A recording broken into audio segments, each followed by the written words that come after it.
Nirimana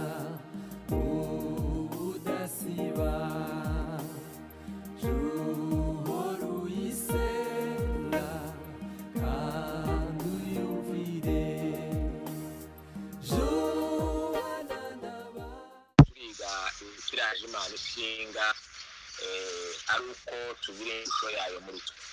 Amen. Imana irashaka kubona ishusho yayo muri twebwe. Muri iki gihe abantu bararushwa muri byinshi kurya Yesu yabwiye Marita aramubwira ati Marita wiruje muri byinshi atariko idushakwa ni kimwe ndibwira ko abantu duhangayishijwe na byinshi ubu hari inyigisho nyinshi zihari abantu bavuga ngo turi abagenzi baja mu ijuru abandi baravuga ngo turakorera ijuru nabo baravuga bati twavumbuye inyigisho z'ukuri n'ubuntu banze ngaruke kuri iri jambo ry'ubuntu ubuntu si inyigisho nshasha ntacyo bavumbuye gisha ubuntu nibwo bwadukijije ubuntu nibwo bwaturokoye ubuntu bw'Imana nibwo butubeshejeho ntabwo aya magambo ari mashasha. Amen. Hari abantu bashaka kubifata ukuntu ngo bibe urwitwazo rw'ibyo bashaka kugeraho ariko turagira ngo tutsindagire ubuntu si ubwa none ubuntu ni ubwa kera. Paul yabwandikiye Tito aramubwira ngo ubuntu bw'Imana buzanira abantu bose agakiza bwarabonetse. Amen. Ngo butwigisha kureka butwigisha kujya twirinda no kubaha Imana. Bavandimwe hari inyigisho nyinshi abantu bashobora kwibandaho kandi ugasanga abantu baziciyeho akarongo ariko igishakwa ni kimwe kandi nico gikuru reka tukibaze Bibiliya twumve ico Bibiliya bivugaho kandi tukibona mu itangiriro mu iremwa ry'ibintu byose nico kintu Imana yibanzeho cyane reka tukigarukeho kuko ni Bibiliya ishaka kutuganirizaho muri uyu mugoroba wa none. Tugiye gusoma itangiriro igice cya mbere umurongo wa 26 n'uwa 27. Itangiriro igice cya mbere umurongo wa 26 n'uwa 27 aha niho cyane cyane ubutumwa bwacu buri buzingire muri uyu mugoroba wa none kuri twe namwe mu gitondo abari mu gitondo n'ibyo funguro Imana yashatse ko dusangira. Aratubwira ngo Imana iravuga iti tureme abantu base natwe bameze nkatwe maze bategeke isi yose amafi n'inyoni n'ibisiga n'amatungo n'ibikurura inda hasi. Umurongo wa 27 Imana yaremye umuntu usa nayo yamuremye asa n'Imana umugabo n'umugore niko yabaremye. Muri uyu mwanya tufite w'iki gitaramo cyangwa iyi nibature turagira ngo tuganire ikintu biraje Imana ishinga no kubona ishusho yayo hagati muri twebwe. Amen. Imana yaremye ibintu byinshi hano mu isi kandi byinshi yabiremye mbere y'umuntu uhereye umunsi wa mbere irema yagiye iremye ugere ku munsi wa gatandatu Bibiliya ijambo ry'Imana riravuga ngo Imana iravuga ngo tureme noneho igiye kurema igitandukanye n'ibindi byose yaremye ibindi byose yabiremesheje ijambo rige umuntu icyo twise kiraje nshinga Imana ifatisha amaboko yayo. Amen. Iratangira ngo ibumba ubutaka ibubumbamo iforme y'umuntu ariko umuntu we yarakiri intumbi yari ataraba ubugingo buzima birangiye irunama ihumekera muri wa muntu umwuka w'ubugingo. Mu gice cya kabiri umurongo wa 7 aravuga ngo nuko Uhoraho Imana ikura mu mukungugu mu gitaka awubumbabumbamo umuntu amuhumekera umwuka w'ubugingo mu mazuru umuntu aba muzima cyangwa ababaye ubugingo buzima. Urumva Imana yaremye ibintu byose biremesha ijambo, ariko ngo igere ku muntu irabumba, ikora akazi, ikoresha amaboko yayo, kandi ngo imara irahumeka, ihumekera umuntu mu mazuru umwuka w'ubugingo. Amen.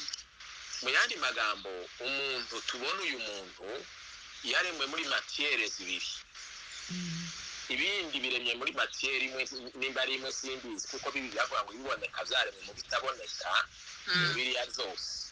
Ariko ngo ugere mu muntu, matiyere ziri specifique, ziragaragara. Ngo ifata umukungugu, irawubumbabumba, iwubumbamo umuntu, irangije ngo imuhumekeramo umwuka w'ubugingo, ubuzima. Ni ukuvuga ngo umuntu agizwe na matiyere zibiri, niko twavuga. Agizwe n'ubutaka, umukungugu Imana yaremye, irawubumba, iwubumbisha amaboko yayo, irangije iwuhumekeramo umwuka w'ubugingo. Ifata umwuka wayo, ishusho yayo, iyishyira muri wa muntu. Hariya mu gice cya mbere twasomye ngo Imana iravuga ngo tureme umuntu ase natwe, agire ishusho yacu. Amen. Ubundi inyigisho za teolojiya cyangwa Bibiliya iratubwira kuko Imana ari umwuka. Twebwe tuyivuga nk'aho ifite amaboko, nk'aho ifite amatwi, ikagira n'amazuru, ikagira n'akanwa. Si bwo buryo Bibiliya iratubwira ngo Imana ni umwuka. Uburyo miterere yayo ntitwayirondora, irenze ubwenge bwacu. Ariko icyo dufashe muri aya magambo ni uko Imana yafashe matiyere y'isi, aho ari wo mukungugu, ari bwo butaka, irasubira ifata na matiyere y'ijuru. Umuntu arahura, umuntu burya agizwe n'ibyo mu isi akagirwa n'ibyo mu ijuru. Amen. Nico gituma uyu muntu dufite atunzwe n'ibintu bibiri. Atunzwe n'ibiva mu butaka, agasura agatungwa n'ibiva mu ijuru. Niho Yesu yabwiye Satani wa munsi yari kwamugaragaza ngo nahindura umutsima, ibuye rihinduka umutsima. Yesu yarabwiye ngo have Satani, ngo umuntu ntazatungwa n'umutsima gusa. Ntabwo Yesu yahakanye ko umuntu adatungwa n'umutsima utamufasha, kuko nyine umuntu ni umubiri, uyu mubiri ufata izo mu isi. Ariko kandi yaramubwiye ngo umuntu atungwa n'ijambo riva mu kanwa k'Imana. Amen. Paul yandikiye Abakolosayi arababwira ngo nimba mwarapfanye na Kristo, ngo mukazuranywa na Kristo, ngo nimuze muhoza imitima yanyu ku biri mu ijuru. Kristo ari yicaye iburyo bwa se. Ni ukuvuga ngo abantu dufite matiyere zibiri, turemwe mu bintu bibiri. Turemwe mu butaka, tugasura tukaremwamo umwuka w'ubugingo, ariyo shusho y'Imana. Uriya mwuka w'ubugingo niyo shusho y'Imana iba muri twebwe. Noneho rero iriya shusho y'Imana yageze ahantu iratakara. Iriya shusho Imana yari yaremanye uriya mwana w'umuntu, Adamu na Eva, uriya mugabo n'uriya mugore, bahageze barayita, ngo bayite Imana irababara. Mu gitabo cy'Umubwiriza igice cya 7 umurongo wa 29 aratubwira ngo icyo nabonye gusa ni nuko Imana yaremye umuntu utunganye, ariko abantu bishakira ibihimbano byinshi. Imana yaturemye turi intungane dusa nayo, nta nenge twari dufite, kuko yamaze kurema umuntu iravuga ngo bibaye byiza. Imaze no kurema umugore we iravuga ngo bibaye byiza. Imaze kuzuza nyine umuntu yaremye mu shusho yayo. Bavandimwe, iriya shusho y'Imana yaratakaye. Yatakariye mu ngobyi ya Edeni.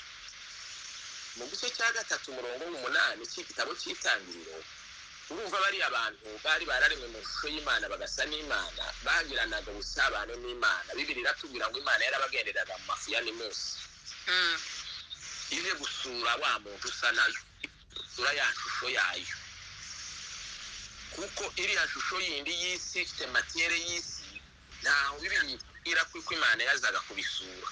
Harimo inzovu, harimo intare, harimo n'ibindi biremwa byiza, n'ingagi n'ibindi bintu byose.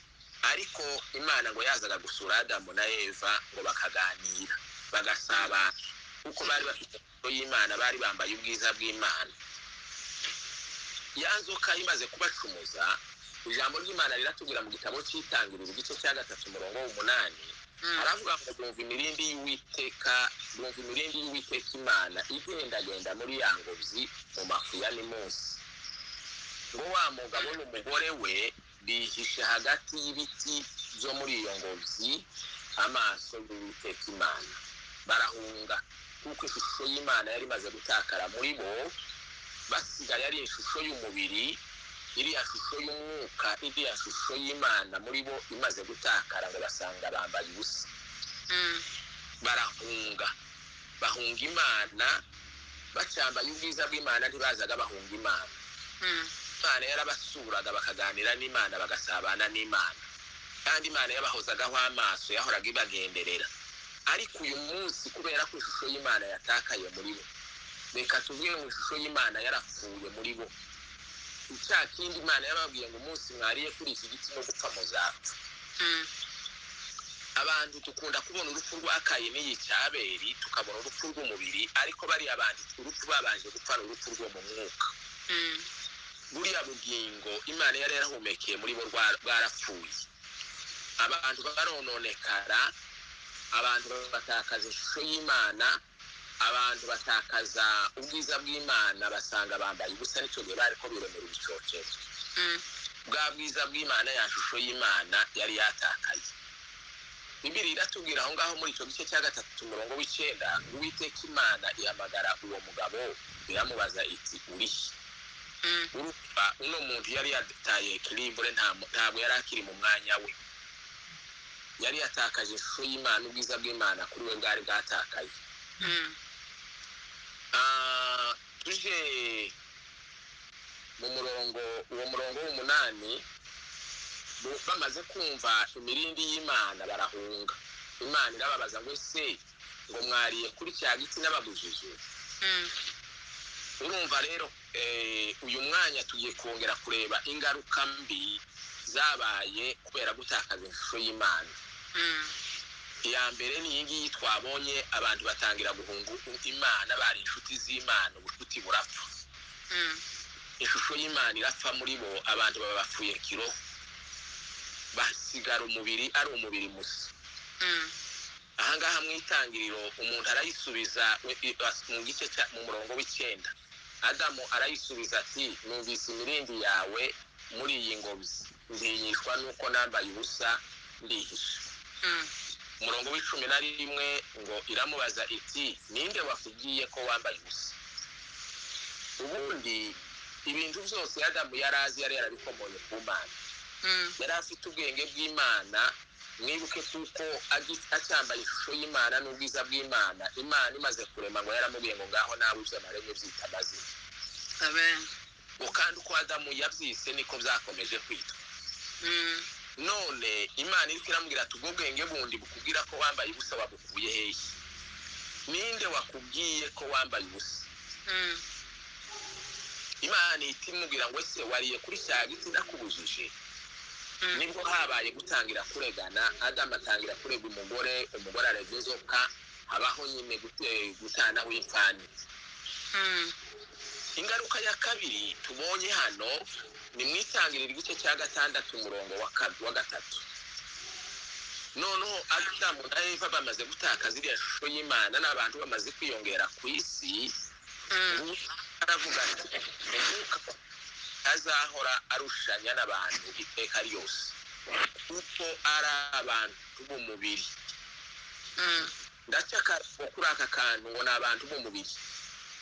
Aba bantu basigaranye umubiri, ubugingo bwapfuye.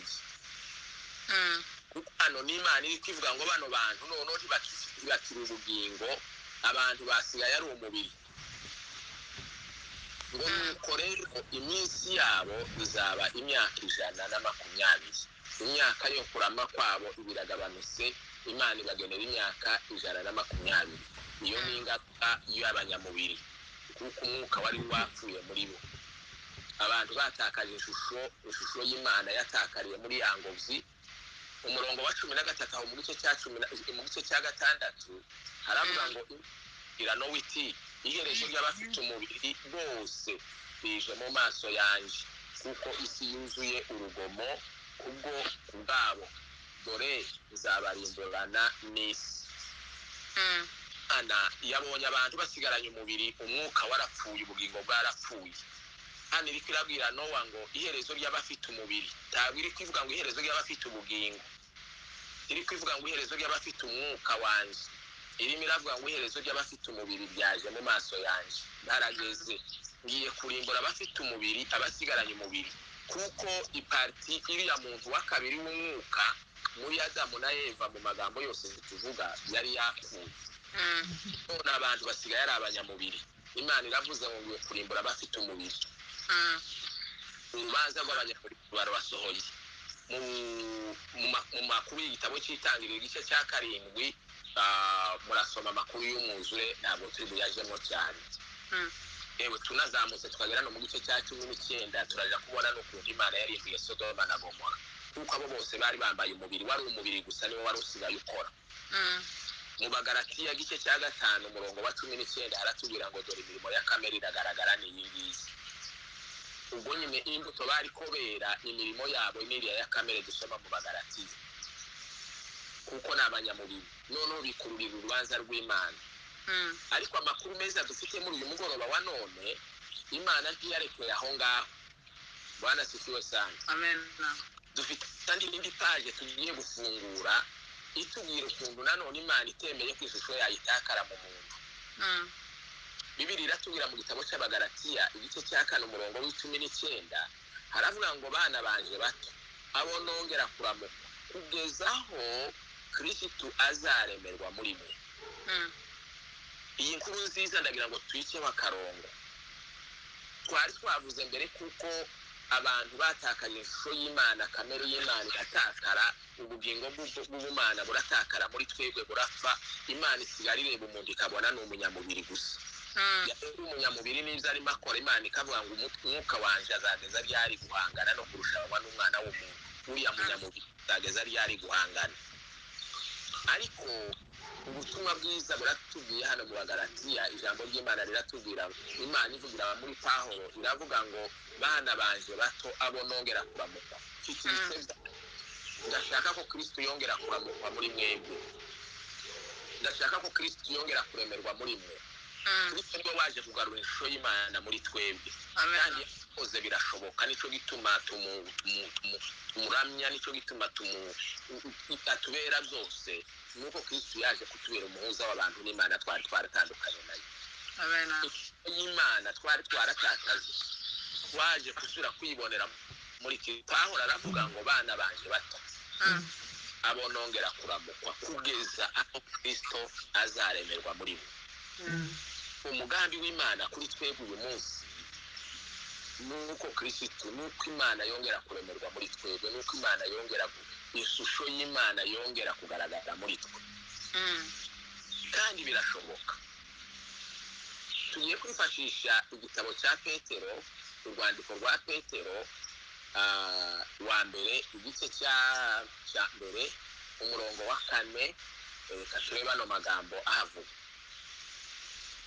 ngo izo nizo zatumye aduha ibyasezeranijwe by'igiciro cyinshi bikomeye cyane, kugira ngo bibatere gufatanya na kamere y'Imana, mumaze guhunga no gukira kononekara kwazanywe no kwifuza. kwazanywe no kwifuza. urumva, kugira ngo Kristo yongera aremeke muri twebwe, iriya shusho y'Imana yongera iremeke muri twebwe, Pawulo yarabwiye Abagalatiya igice cya 4 umurongo w'19. Petero n'abarimo arabibwira bene wabo abarimo yandikira, kandi natwe turimo. aravuga ngo ibyo nibyo byatumye Imana iduha ibyo yasezeranije by'igiciro cyinshi, ngo bikomeye cyane, kugira ngo bidutere gufatanya na kamere y'Imana. kugira ngo iriya kamere y'Imana twapfushije mu ngobyi ya Edeni, iriya kamere y'Imana yabuze, tugasigara turi abanyamubiri gusa, ubugingo buzima bugapfa muri twebwe, Imana ikongera ikatugirira ishyaka ry'uko iriya shusho yongera kuremeka muri twebwe. Bizapfuye kwizana gusa, ntabwo bizapfuye kubaho gusa. ijambo ry'Imana riravuga ngo hari ibintu by'igiciro Imana yasezeranije. Amen. isezeranya ngo ibintu by'igiciro cyinshi, ngo ndetse bikomeye cyane. ndavuga bitatu muri ivyo bintu vy'igiciro cyinshi Imana yasezeranije, ivy'igiciro cyinshi kandi bikomeye cyane, ubwo yarabisezeranije kandi irabitanga. Ariko ibitangana intego, ntabwo yapfuye kubitanga gusa,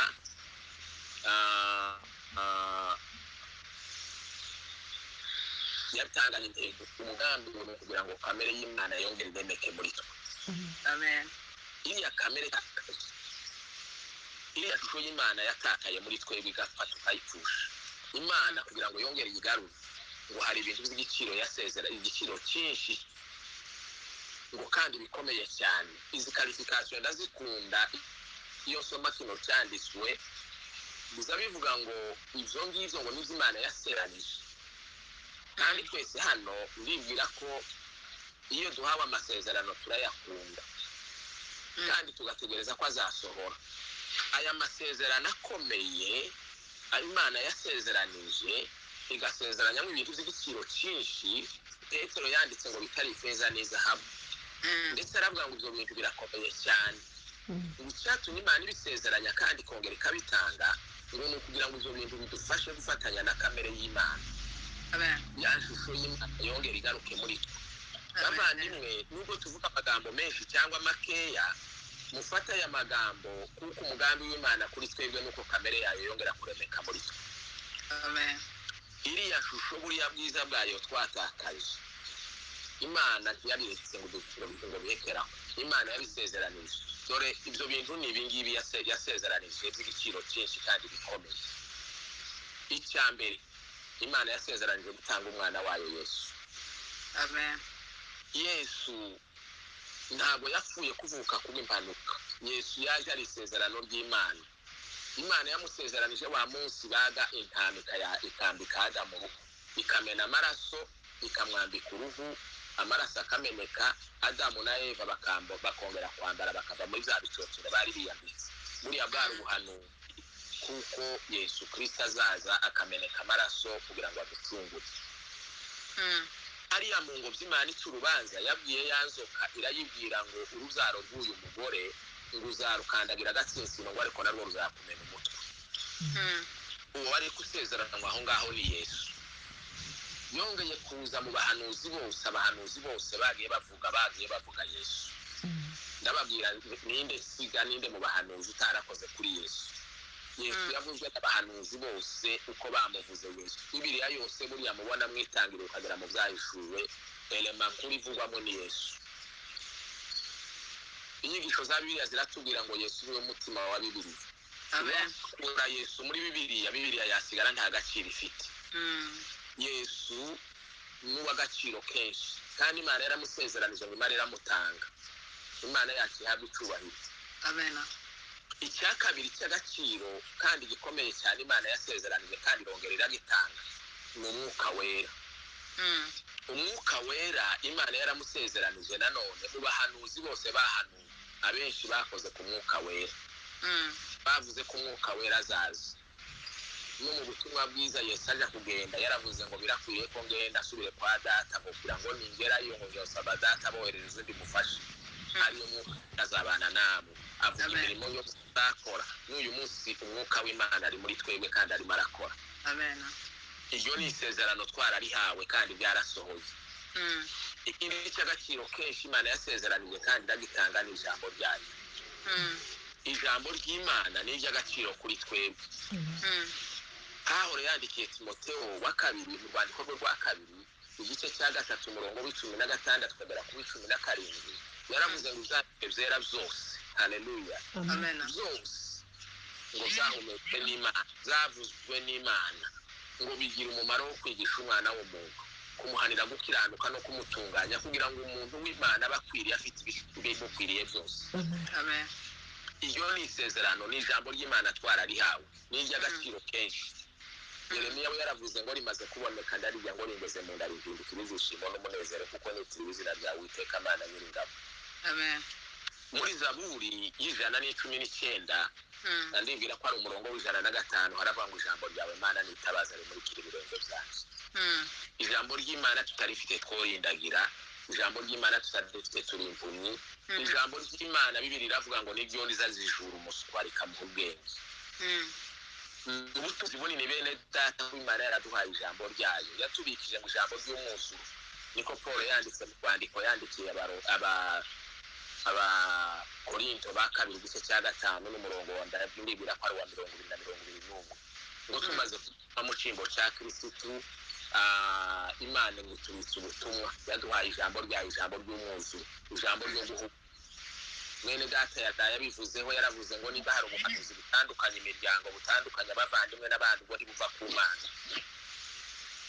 ijambo riva ku Mana rizarihuza abatari bahuye bagahura ariko ibona haje ubuhanuzi butandukanye abantu bavukana bakaba batakivuga rumwe ntibote umwe ntibahure bagatandukana ntabwo ari ijambo ry'Imana ijambo ry'Imana rizarihuza ni ijambo ry'umwuzuro mu ndimi z'amahanga biravuga ngo yaduhaye message ya reconciliation yaduhaye huduma ya upatanisho mu Kiswahili ni kuhavuga twabaye abahuza iyo tuhabwa ijambo ry'Imana tuba dutegereza ko rihuza abantu n'Imana n'ukongera rigahuza umuntu n'uwundi iri jambo rero bibintu ko ari bitatu Imana yasezeranije bikomeye by'agaciro ngo ikongera ikanabitanga ni umwana wayo Yesu Kristo ni umwuka wayo wera ni ijambo ry'Imana bavandimwe ibi bintu tugomba kubikomeraho cyane n'ubutunzi kandi ibyo bintu Imana yabitangiye kugira ngo bidufashe kugira ngo ishusho yayo yongere iremeke muri twebwe iyo tubona Yesu yaraje ntabwo gusa Yesu yaje kuducungura ngo tuje mu ijuru mu gihe tutarajya mu ijuru Imana irashaka ko tubona mu ishusho yayo tukiri hano kandi abo bazaja mu ijuru ni abagize ishusho y'Imana bari hano ku isi abantu bari kwibeshya bakavuga ngo kanaka ngo ajya gupfa ngo yavuze bakungira gutunganya ubugingo bwabo ku munota wa nyuma bari ku ngingo y'urupfu ntabwo turi babandi bategerereza gutunganya ubugingo bwacu mu ishusho y'Imana ibonekere muri twebwe mu mwanya w'urupfu ari bw'Imana tumanura Imana ngo tuzemo kubera ko tugiye gupfa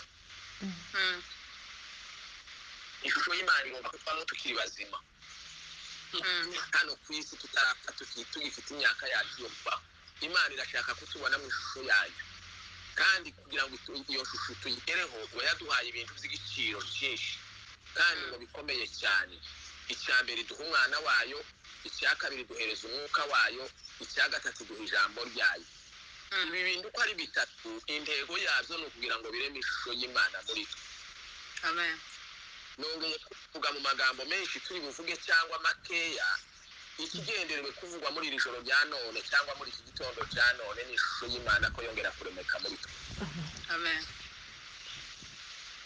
Imana nitureba yongera itubone na ya shusho yazaga ibona na Adamu na Eva muri yango batarakora icyaha idusure ije gusura ishusho yayo muri twebwe ni gusura ku manywa ishusho yayo isure umuntu usa nayo urya yavuze ngo tureme usa natwe noneho muri ibyo ngibyo harimo ibintu Imana idusaba gushoramo imbaraga kugira ngo ibyo bintu tubone uburyo tugera ku ishusho y'Imana kamere y'Imana iremeke muri twebwe uyu munsi ndavuga ibyo dusaba twebwe nk'abantu gukora ejo nzavuga ibindi Imana idukorera mu ruhande rwayo turabararitse bavandimwe mbere yuko dusoza buno butumwa ngiye kuvuga ibintu Bibiliya Imana ndetse Imana idusaba kuba ari twebwe tubikora ari ibyo Imana idusaba gukora hari n'ibindi dukorera ubwayo muri ibi ngibi hano muri Petero nanone cya gice cya mbere umurongo wa 5 niba ugiye kutubwira ibyo Imana idusaba gukora aravuga ngo ibi abe ari byo bituma mugira umwete wose abagira umwete ni bande Bibiliya iri kuravuga ngo ni twebwe ntabwo ari Imana igiye kugira umwete wo kubikora oya yadusabye ngo ari twebwe tugira umwete tubikore tubishyire mu ngiro kandi tubishyire mu ngiro umugambi ari kugira ngo iriya shusho y'Imana iremeke muri twe amen w'icya mbere ngo ni ukwizera kwizera hariho kwizera k'uburyo butatu ariko ndaca akarongo ku kwizera k'uburyo bumwe hariho kwizera usanzwe duhuriyeho n'abapagani kwizera duhuriyeho n'abapagani ndatanga ingero nkeya. ubu ngubu twese abari mu turere kera bwakeye mu gitondo ari we wizera Imana ari n'umupagani, mwese mwizeye ko amasaha 12 ku mugoroba amasaha 12 narangira umwijima uri bufate. Izo ngibyo ntibigombeye n'umupagani nawe arabizi ko arabyizera ko hirya y'amasaha 12 narangira umwijima urafata, ijoro riraba ritsimbura amanywa. natwe abari mu ijoro ari umupagani turi kumwe muri iki gihugu ari n'uwizera turi kumwe, aho ijoro rigeze arabizi kuko bugiye guca. Ivyo ntibisaba gusenga no kudasenga, ni ibintu Imana yakoze, ni karemano. N'ibindi vyenda gusa n'ivyo ngivyo karemano turayibona. N'ubundi buzima busanzwe iyo duhinze tuba tuzi kuko tuzeza, iyo imvura iguye tuba tubizi kuko imyaka igiye kumera, iyo iki yabaye tuba tubizi ko ivyatsi bigiye kuma. Ibisabye kuja mu mwuka no kuba twese ari abanyamwuka ari n'abanyamubiri turabibona tukavyizera. Niko Yakobo yavuze ngo bene uko kwizera ngo n'abapagani barakugira. N'abapagani gusa ngo habe n'amadayimoni arakugira. Uko ni ukwizera rusange. Hakaba ukundi kwizera ko gukiza umuntu mu vyaha. Kwizera kuvyara umuntu bwa kabiri. Uko wamuririmbye yaririmbye aravuga ngo yambwiye ko ndi umunyavyaha ngo maze ndizera arankiza. Nizo ndirimba n'ivyo mvuga ngo zashimo mu kizugu dasiba. Amen. Uko kwizera abapagani ntibakugira, iyo bakugize baba bakize. Babakira abapagani baba bakijize. Kandi twese uko niko kwizera kwadukijije mu vyaha. Twamenye ko turi abanyavyaha turangije tutakira Imana, twizera Yesu Kristo, turamwizera turamwiringira amaze aradukiza, turababarira ibyaha byacu. Uko ni ukwizera kudukiza n'ukwizera kutuma tuvuka ubwa kabiri. Amen. Hari ukwizera kwa gatatu, ni ukwizera gukora ibitangaza. Uko kwizera gukora ibitangaza abakristo bose ntibakugira. Imana yaguhaye bamwe mu mpano z'umwuka. Bibiri iravuga ngo bamwe yabagize intumwa ze, ngo abandi abagira abahanuzi, ngo abandi abagira abakora ibitangaza, abandi abo ngabo abona abakora ibitangaza bahawe gukora ibitangaza. Kuko ni ukwizera gutangwa gukora ibitangaza ni impano Imana ihereza umuntu ituma uriya muntu yemera kuko hagomba gukora iki kintu. Uko kwizera tukubona na ba Petero na ba Yakobo na ba Yohana ku irembo ry'urusengero rwitwaga Rwiza wa munsi yakirema, cyahagurukijwe no kwizera gukora ibitangaza. N'ibindi bitangaza zose zakozwe, ba Pawulo barabikoze, n'izindi ntumwa zose nyinshi zarabikoze. N'ubu ngubu hari abafite impano yo kwizera bakora ibitangaza. Bibiri ikavuga ngo ukwizera kuzana agakiza. Nitumara kwizera kuduhesha agakiza ngo twongereho ingeso nziza. Bwana sifiwe sana. Amen. Umuntu yizeye akavuka ubwa kabiri, ukora ntabwo Imana ari izimukorera ngo imurememo ingeso nziza. Umuntu wenyine ushakisha ingeso nziza agashaka kuba umunyangeso nziza. Bibiliya iravuga ngo ingeso nziza nazo tuzongereho kumenya. Twongereho kumenya ijambo ry'Imana. Yesu yabwiye abayuda bamwemeye, bibwira ko ari mu gice cya 8 cya Yohana, we yarababwiye ngo nimwamenye ukuri kuzababatura. Amen. Bene data duhuriye kuri uyu murongo twese hamuri no nibatu. Turagira ngo twihanane twingingane. Muri iki gihe turimo Satani ariko arateza abantu ubujiji. Abantu ko barakomeza kubijiji mu by'Imana kubera ko abantu batagisoma Bibiliya. Bibiliya abantu barayirambitse, Bibiliya abantu barayirambiwe, Bibiliya abantu ntibakiyumva, Bibiliya abantu ndetse ngo bamwe basigaye bayita ngo ni igitabo gishaje. Ariko Bibiliya ntizisaza. Bibiliya ihora ari nsha buri gihe. Twazaga dusaba kimwe kera cy'Igiswahili bikavuga ngo Bibiliya ni kama afu wawe. Bibiliya ngo imeze nka kwa kundi kubiye ry'umucuzi.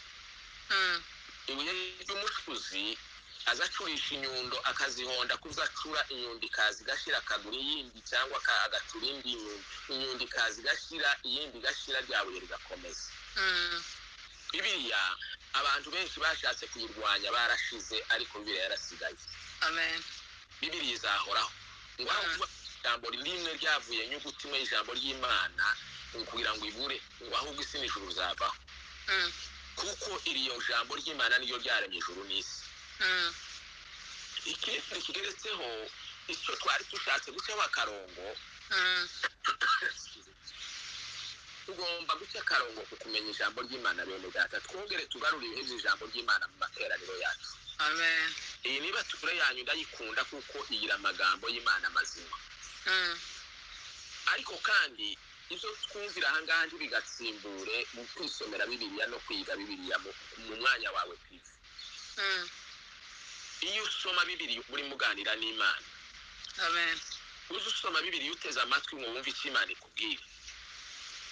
Mu byahishuwe haratubwira amahirwe y'uburyo butatu, ayo mahirwe ntitukayateshuke. Amahirwe ya mbere Bibiliya iravuga ngo hahirwa abasoma ijambo ry'Imana. Haleluya. Amen. Hahirwa abasoma ijambo ry'Imana bene data uri umunyamahirwe nimba uzi ufata umwanya ugasoma ijambo ry'Imana. Amahirwe ya kabiri ngo nabaryumva. Kuryumva ni ukurisobanukirwa. Birya wasomye ukibaza ngo si bisomye ni ibiki? Ibisomye birambwira iki, bisobanuye iki, bifashije iki? Uko niko gushaka kubyumva. Icya gatatu, amahirwe ya gatatu biratubwira ngo nabaryitondera. Kuryitondera ni ukurishira mu ngiro. Kurisoma gusa no kuryumva ntibifite umumaro tutararishira mu ngiro. Tugomba kurishira mu ngiro nico gihe rizarigira akamaro. Amen. Yeremiya nababwiye ngo yaravuze ngo rimaze kuboneka ndaribyo. Ringeze mu nda rikora akazi karyo. Ijambo ry'Imana uzurirya iyo waryumvise n'umva ufite n'umubabaro rizari kunezeza ugaseka ukanezerwa. Ijambo ry'Imana rizari kongerera kwizera. Ijambo ry'Imana rizari guha imbaraga zo kwihangana. Ijambo ry'Imana ndakubwira rizari kujijura rikaguha ubwenge. Ijambo ry'Imana rero tugomba kuryitaho cyane tugashaka kumenya. Kandi mu ijambo ry'Imana nimwe dusanga amasezerano yacu. Amen. Amasezerano abantu benshi basigaye bashakira amasezerano ngo kanaka yampaye amasezerano ngo Imana yamubwiye ngo izakorera nibi. Ariko burya ubuhanuzi nyakuri ni ubuza mu ijambo ry'Imana. Kandi Imana yaduhaye amasezerano menshi mu ijambo ryayo. Reka dukomeze ngo kumenya tukongereho kwirinda. Kwirinda tuzakugarukaho mu byo tuzaganira ejo. Kwirinda mu Bafaransa babyita ngo ni maîtrise de soi. Abongereza bakayita ngo ni self control. Reka nkoresha iri jambo kwirinda ni ukwifata. Abantu benshi muri iki gihe bamaze kwirekura ntukimenya gutandukanya umukiriya wizera n'utizera. Abantu barirekuye batangira gusa n'isi. Ariko hano ijambo ry'Imana riratubwira kwirinda. Mbuto tuzaganiraho ejo kuko ejo tuzaganira ku mbuto z'umwuka. Ibyo kwirinda kurimo. Ngo kwirinda tukugerekeho kwihangana. Kwihangana nanone tuzakugarukaho ejo reka bitambukeho mbinyura hejuru. Kwihangana ni ukutarambirwa. Kwihangana ni ukudacika intege. Kera twebwe tukiri abana bazaga batuganirira hari umwanya yakorwaga mu bitaramo ngo ni ukuganira. Bajaga batubwira ngo Imana yacu n'ibisabo bicunda barambije ngo barambiwe batashe. Imana ikunda gukorana n'abihangana. Amen. Imana ntije ikorana n'abantu batihangana. Iyo dusoma mu byakozwe n'intumwa b'abantu bakiriye umwuka wayo wera ngo ni abantu bihanganye abandi bari barambiwe batashe. Burya ntiwari umubare gusa w'120 ngo wari umubare mwinshi w'abantu bari binjiye mu cyumba ariko bamwe bararambirwa barataha. Abasigaye bakageza ku munsi Imana yagenye ngo bari 120 kandi muzamusoma iby'Imana yabakoreye. Kwihangana tukongereho kubaha Imana. Iki kintu cyo kubaha Imana kandi kiragenda gishira mu bantu. Iyo twiga amateka ya Bibiliya ukuntu Bibiliya yagiye yandikwa abanditsi ba bibiliya ngo bajaga bandika amagambo, aya magambo dusoma ngo bakayandika ngo bagera ku izina imana, agaciro bo bari baramenye agaciro k'imana, ngo yagera ku izina imana ngo akarambika ikaramu na wino wakagenda akaja muri dusha akaja koga. Amen. Kubera ko agiye kwandika izina rikomeye, izina ryera, izina rihambaye. Ngo yagera muri dusha koga, akoga inshuro ya mbere, akoga inshuro ya kabiri, akoga inshuro ya gatatu, akoga inshuro ya kane, akoga inshuro ya gatanu, akageza gatandatu, inshuro ya karindwi yarirangiza ngo akagenda akagaruka ikaramu akandika. Akandika imana. Agakomeza akandika ayandi magambo yasubira guhura n'izina ry'imana, agasubira muri dusha koga karindwi. Amen. Bari barahaye imana agaciro. Muri iki gihe sinzi amenya abakirisitu n'abantu benshi biyitirira imana ukuntu basigaye bafata imana. Imana yaravuze, ndagira ngo ni mu gitabo cyo gutegeka, aravuga ngo icyubahiro cyanjye sinzagiheza undi. No muri Yesaya ndibutse niko habitubwira. Imana yaduhaye biriya bindi bintu by'agaciro nababwiye, yaduhaye umwana wayo, iduha umwuka wayo, iduha ijambo ryayo, ngo ariko ngo ugere ku cyubahiro cyayo ngo iravuga ngo icyo ndakibikiye. Ngo yamirahira gukiranuka kwayo, iravuga ngo icyubahiro cyanjye sinzagihereza undi. Bavandimwe, tugomba gutinya imana. Twubaha Imana. Imana si mubyara wacu, imana ni imana, imana iteye ubwoba, imana irahambaye, imana ni umuremyi wacu, niyo yaturemye. Forme dufite n'ishusho dufite twayihawe n'imana, n'ubuzima dufite tubuhabwa n'imana. Amen. Ntitugomba gukina ku mana rero. Mu kubaha imana tugerekeho gukunda bene data. Icyo ni twe tugomba kwiforosa kugikora, gukunda bene data. Gukunda bene data ni ugukunda abandi, ni ugukunda abakristu bagenzi bacu. Yesu yaravuze ngo bana bato ngo nimukundane, ngo kuko nimukundana ngo abantu bose bazamenya yuko muri abigishwa banje nyakuri. Amen. Iyo niyo uniforme yacu tugomba kwambara, ni ugukundana. Tugakundana twebwe, tugakunda bene data, tugakunda abo dusengana, tugakunda abavuga Yesu, twoba aho amoko ayo ariyo yose. Nimba ari mwene so yarakijwe bavuga Yesu, tugomba gukundana. Abantu basigaye batandukanywa n'amadini. Amadini mwijuru haba idini rimwe gusa, ndi haba amadini menshi. Aya mazina y'amadini n'amakominote twitirirwa ni hano ku isi.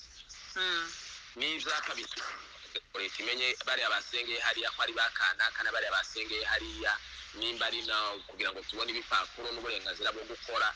Ariko twebwe twese uniforme yacu ni imwe. N'abavuga Kristo tugomba gukundana kuko urukundo ruva ku Mana. Amen. Umuntu navuga ko akunda Imana akanga mwene se, ngo umuntu waba yise Imana inyakinyoma, ngo kandi uwo muntu nawe ni umunyakinyoma, ngo gukunda Imana ari kuba kuri muri we. Ngo nta yigeze abona umuco ngo uwo muntu ari mu mwijima. Ikindi tugomba gukora ngo ni urukundo. Tugomba kugereka kuri ibi byose twari tuvuze ngo ni urukundo. Urukundo ruvugwa hano ni ugukunda n'abadakijijwe, ni ugukunda n'abapagani. Reka mvuge muri aya magambo nsoza muri iki gice cyo uyu murongo wa 8, haravuga ngo kuko ibyo nibiba muri mwe ngo bikabagwiramo, ngo bizatuma mutaba abanyabutsi, ngo cyangwa ibumba ku byo kumenya neza umwami wacu Yesu Kristo. Bino bintu twari tuvuze ngo nibitubamo bikagwira muri twembi. Ijambo rya mbere ngo bizatuvanamo ubuti. Ngo ikindi kintu bizatuma tutaba ingumba. Bizatuma murabizi ingumba ni ukutabyara. Ngo bizatuma tutaba ingumba mu by'Imana, mu byo kumenya neza umwami wacu Yesu Kristo. Ni ukuvuga ngo tuzaba tugenda iriya shusho ya Kristo yemeka muri twebwe. Kwizera nitukongeraho ingeso nziza. Ingeso nziza tukazongeraho kumenya Imana. Kumenya nitwongeraho kwirinda. Kwirinda nitwongeraho kwihangana. Kwihangana nitwongeraho kubaha Imana. Kubaha Imana nitwongeraho gukunda bene data. Gukunda bene data tukagerekaho urukundo gukunda abantu bose. Ngo bizatuma dutera intambwe. biranavuze mu murongo w'icyenda haravuze ngo kandi rero utagira ibyo aba ari impumyi ireba hafi bireba hafi gusa ngo akibagirwa yuko yejejwe ibyaha bye za kera umurongo w'icumi ngo nicyo gituma bene data mukwiriye kurushaho kugira umwete wo gukomeza guhamagarwa no gutoranywa kwanyu kuko nimukora ibyo ntabwo muzasitara na hato ngo nicyo gituma tugomba kugira umwete ngo tuzirikana guhamagarwa kwacu guhamagarwa no gutoranywa kwacu kundi twasomye bwa mbere tugitangira mu gitabo cy'itangiriro 1:26 na 27 icyo Imana yadutoranirije ni ugusa nayo Amen. ishusho yayo kugira ngo iremeke muri twe kugira ngo iyo shusho y'Imana iremeke muri twe Imana yasezeranije ibintu by'igiciro kandi irongerera bitanga Amen. ibintu by'igiciro cyinshi ndetse ngo bikomeye cyane umwana wayo umwuka wayo n'ijambo ryayo Imana iratubwira ngo rero ngo kubera izo mpamvu ngo nitugire umwete ikintu kimwe twigerekaho ikindi ibi narivuze nibyo dusabwa gukora nubwo dusabwa gukora turasabwa kwizera ntabwo Imana izatwizerera ntabwo Imana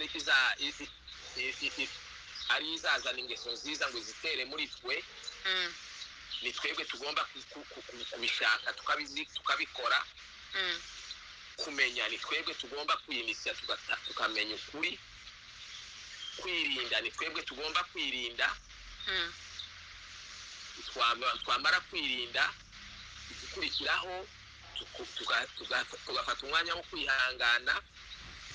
kwihangana tukakugerekaho kubaha Imana tukakugerekaho gukunda bene data twarangiza icyamunane ngo tugakunda n'abantu bose Amen.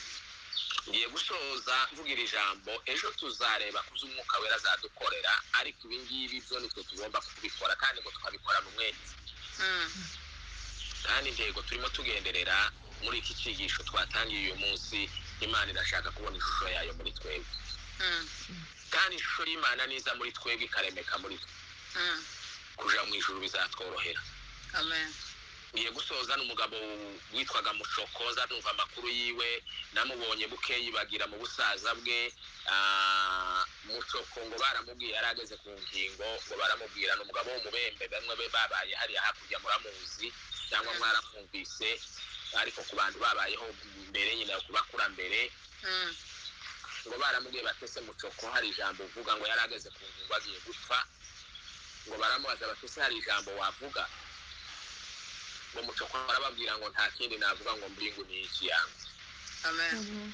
bavandimwe nidukora bino bintu tukagarura ishusho y'Imana tukiri ku isi ijuru ryo nta mpungenge ijuru turaryemerera Amen. ijuru ni iryacu mbingu ni iki yetu Imana ikomeze tugirire neza abo bwakeye mugire umunsi mwiza muhahe muronke abagiye kuryama muryame murote Imana ubuntu bw'Imana bubane natwe twese mu izina rya Kristo Yesu umwami wacu amen.